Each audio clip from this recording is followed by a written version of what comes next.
অসমীয়া ক'ব নোৱাৰোঁ। ক'ব নোৱাৰিলে কি হয়? তোমাৰ কথা ভাবিলেই জানা জোনা উপচি পৰে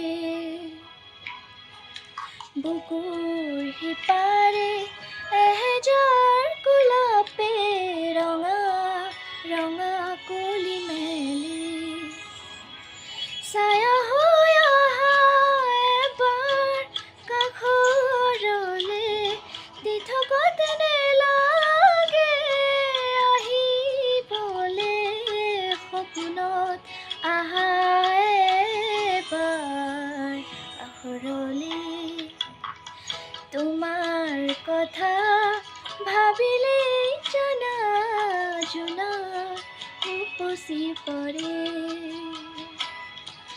বুকুৰ সিপাৰে